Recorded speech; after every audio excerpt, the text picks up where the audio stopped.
Imagine it's 1915, you're wounded on the battlefield and you're taken to a field hospital where you'll be looked after by women who are dressed pretty similar to Riley and I. They are called Bluebirds. Riley, what do I mean by Bluebirds? What you mean by Bluebirds is the soldiers, when they were injured, would call us Bluebirds, but what we were is we were nursing sisters. Yes. So when Canadian women went overseas, they served as a nursing sister and they looked after the wounded soldiers in the field hospitals. And because the First World War was such a different war, it was on a grand scale war, that the injuries that they saw, they couldn't fathom. So the items that they used were quite different. Like, they didn't have any, what we would have today was painkillers. They had nothing that could help.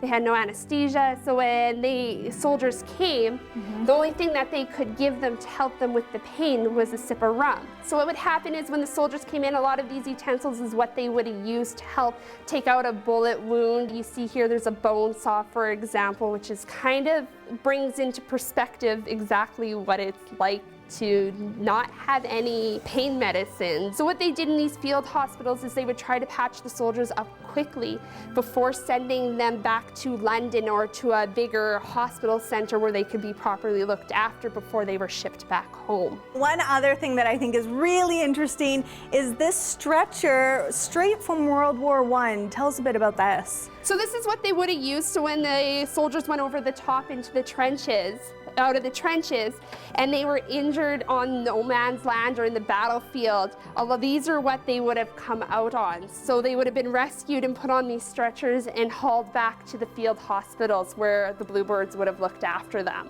Being down here is kind of an honor for me to remember them and to share their stories and what it was like in the trenches and fighting in the wars. Wow, and you're so young too. You know, today's Remembrance Day show, we're really taking it from the younger generation's point of view.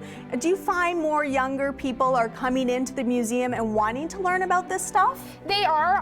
It's a little bit different because we're still not that well known.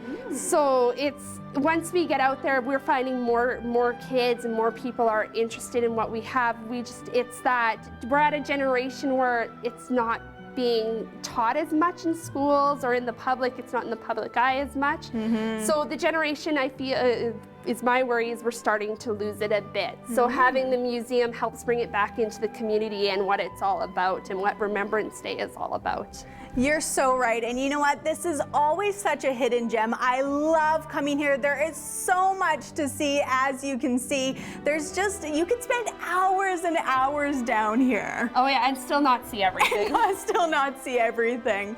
Now, Riley, we have been friends from past because you actually are working with Shaw TV on a very special production. Tell us a little bit about that. So our production that we're doing is the We Were There, Over There, and our excitement is, for the last year we've done a commemoration play of our nurse and soldier, and it's about our soldier and nurse both joining the military, going overseas during World War I, and their experiences overseas, and I won't spoil the rest of it. Good. But we're doing that, and then we're taking segments of the museum and different artifacts and getting a closer look at them, as well as visiting different families of present soldiers and their families and what it was like to be a family during a time if a soldier had to go overseas or if they were stationed somewhere else. Yeah, I'm really looking forward to it. Like she mentioned, it's called We Were There, Over There. It's premiering on Shaw TV on November 11th, before and after our live Remembrance Day ceremony. Thank you so much, Riley. I appreciate your time today. Thank you. Thank you. All right, make sure you check out We Were There, Over There, November 11th, premiering here on Shaw TV, and don't go anywhere.